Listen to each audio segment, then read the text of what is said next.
Hello everyone, this is Showtime 112. We're back with the aerial battles of Bloody April 1917. April the 5th saw the combat debut of the Bristol Fighter, which would eventually become a very successful type. But on this day, thanks to tactical mistakes, it suffered a genuine disaster against Albatros fighters of German Jastas 11, personally led by the famous Red Baron. For more details about this encounter, watch our previous video. You can find links to the entire series covering the aerial battles of Bloody April in the video description. The rest of the day was no less devastating for the British airmen. In total, they lost 15 aircraft in the Arras sector, while their French allies lost 3. Apart from 4 Bristol Fighters, the British also lost 3 Nieuport 17s, 2 BE-2s, 2 FE-2s, 2 Martinsyde G100s, 1 DH-2, and 1 Sopwith 1.5 strutter. The French lost 1 Squadron G4 and 2 Spad 7s. German aviators and anti-aircraft artillery claimed 18 enemy aircraft destroyed, which matched the Entente losses perfectly. On the other hand, British claims for the day, just like on previous days, were greatly exaggerated. They claimed 7 aircraft and 1 observation balloon destroyed. In addition, there were a further 22 enemy aircraft claimed as out of control. This meant that the British airmen did not see their opponents crash, but they witnessed what they believed were fatally damaged enemy aircraft that likely crashed in the end. However, pilots would often fake this situation to shake off enemy attacks. German records in fact only confirm a single pilot shot down in the sector on 5th of April. Number 20 Squadron RFC sent 2 patrols of its FE-2s over Belgium between 9:50 and 10:50. One of them, consisting of 3 aircraft, encountered 2 German Albatros D.IIIs of Jastas 18 south of Ypres at 10,000 feet.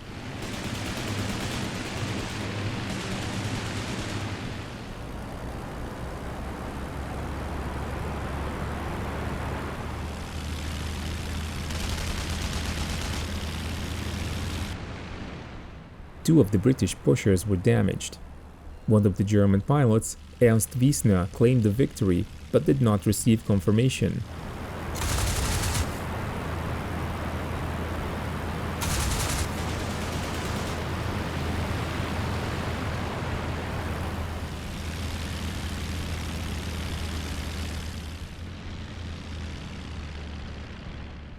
But one British crew, 2nd Lieutenant Hugh White and Private T. Ullum, was more successful. The rookie gunner Ullum was able to fire his Lewis gun whenever one of the attackers overshot him, and he eventually hit the Albatros flown by Lieutenant Josef Flink.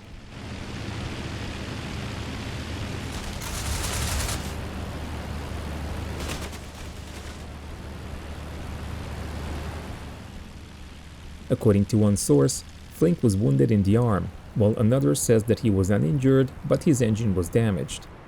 In any case, Flink was forced to land near Neuve-Église and was captured. This was not the first time that Flink had been shot down, but on the previous occasion, he had managed to evade capture. This is the only one of the British claims on 5th of April in the Arras sector that can be clearly matched with a German loss.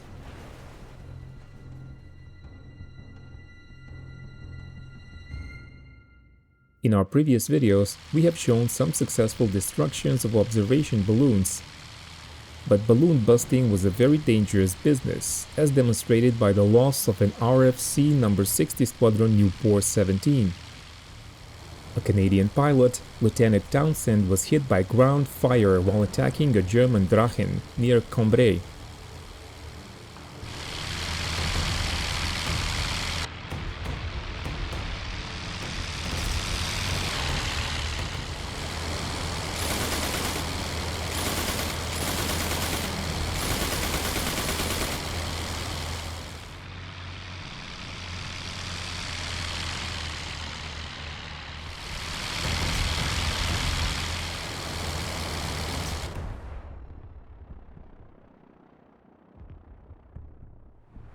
He was later reported severely wounded and captured.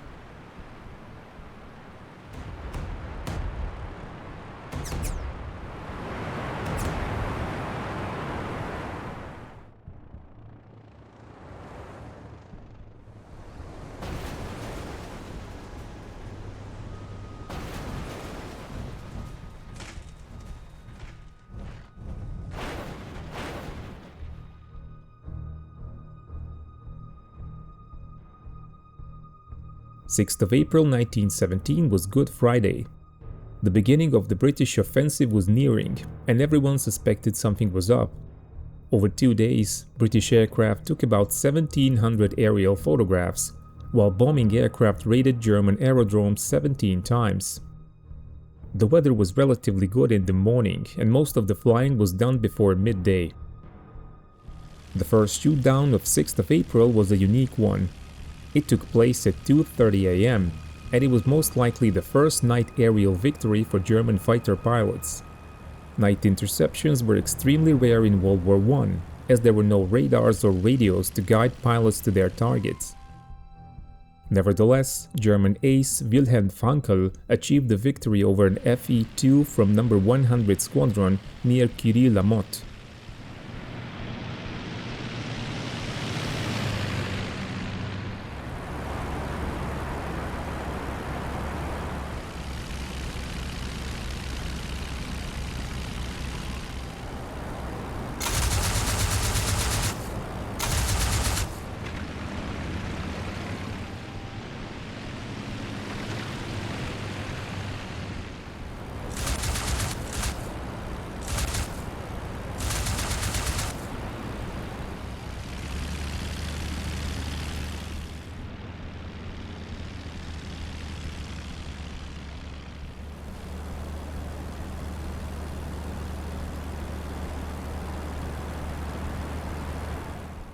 Frankl, the most successful German Jewish pilot, would score more victories later that day.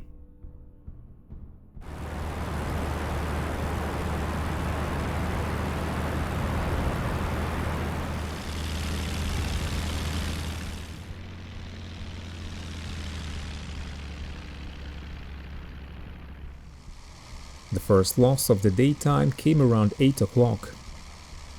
No. 1 Squadron Royal Navy Air Service lost a Sopwith Triplane, flown by Sub-Lieutenant Neville Hewitt.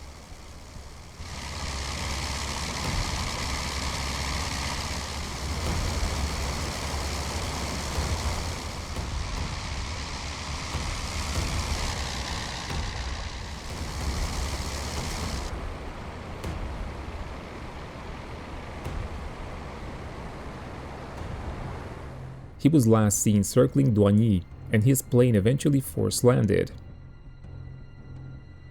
Hewitt was captured. The Sopwith was claimed by German Flak Batterie 505 at Lagnicourt. Some sources attribute this loss to Karl Schäfer of Jasta 11, but his victim was a BE-2 which came down at 10:20, some 32 kilometers northwest of this location. As mentioned in an earlier video, the Sopwith triplane was a direct inspiration for the more famous German Fokker Dr.1. Wilhelm Frankl, who had achieved the night kill, was leading a flight of Jasta 4 Albatros D.IIIs east of Arras at 8:50. He encountered some Fe-2s from numbers 11 and 25 squadrons, which closed up, but Frankl quickly put his machine into a favorable position and hit the engine and the gunner of one of the British pushers.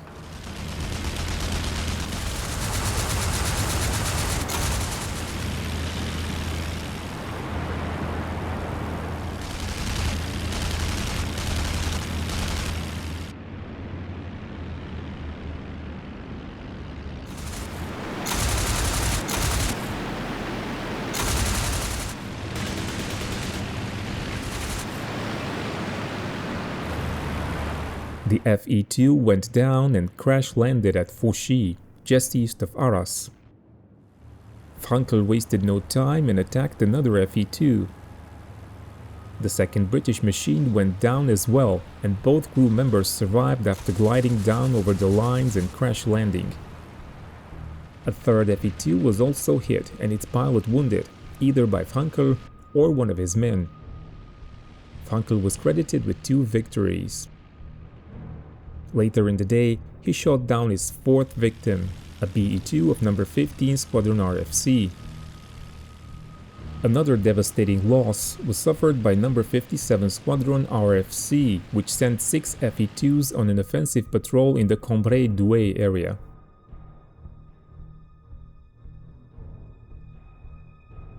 One machine returned to base with engine trouble, and the rest spotted 10 German 2-seaters south of Douai.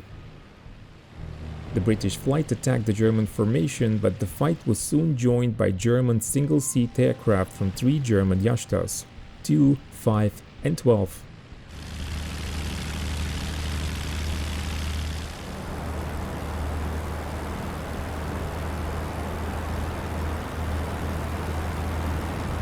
Between 9 and 15 German single-seat fighters were involved in the battle.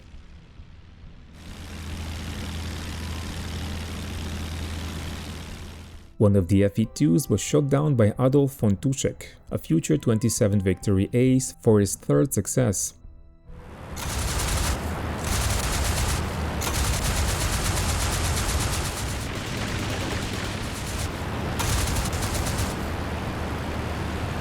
The British crew, Lieutenant Raymond Schreiber and 2nd Lieutenant Martin Lewis, force-landed their airplane at Anou, near Cambrai, and were captured.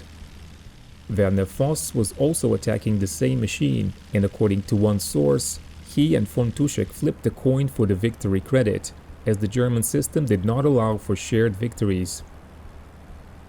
The remaining 4 Fe-2s of number 57 Squadron were also shot down in this engagement, with all aircrews but 1 captured. This was not the only case during Bloody April where entire British formations were wiped out by German fighters.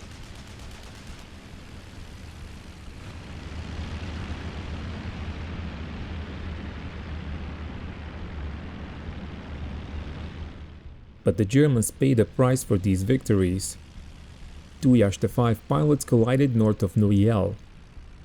Both Vizefeldwebel Paul Hoppe and the Staffel commander Oberleutnant Hans Baer, a 10 Victory ace, fell to their deaths.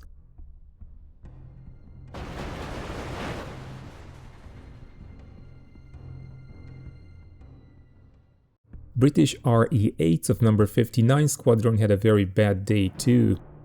This observation machine was much more advanced than the obsolete BE-2, which still dominated the reconnaissance role in the RFC. However, without direct fighter cover, even this newer type was vulnerable to German fighters. 3 of them were shot down just after 10:15, including 1 victory by Kurt Wolf of Jasta 11 over Bois Bernard.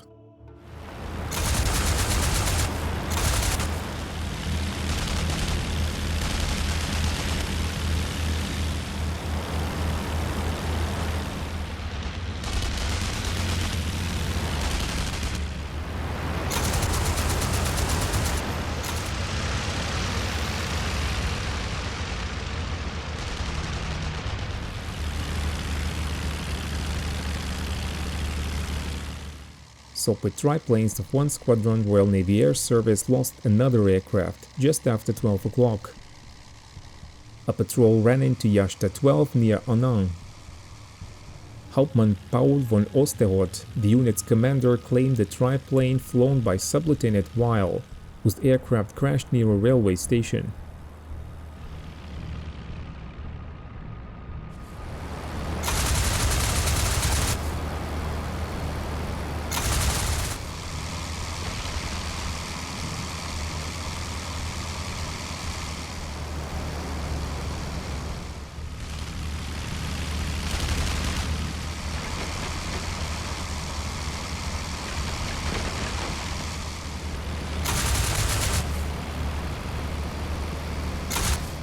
The British pilot was killed, and von Osterroth was credited with his 2nd victory of the day. The 2nd triplane loss of the day represented the type's first loss to an enemy fighter.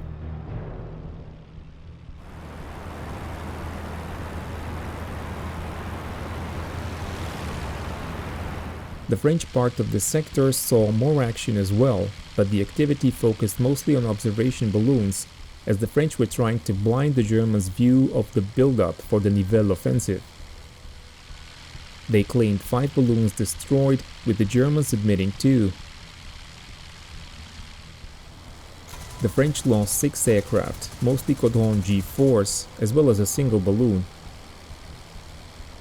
The British lost no fewer than 24 aircraft on 6th of April. This time, even the Germans overclaimed to some extent, recording as many as 40 victory claims. They admitted 6 losses. The British again overclaimed heavily, with 13 claims of aircraft destroyed and 15 driven out of control. As always, your comments are appreciated. Let us know how you like the series, and of course, keep watching Showtime 112.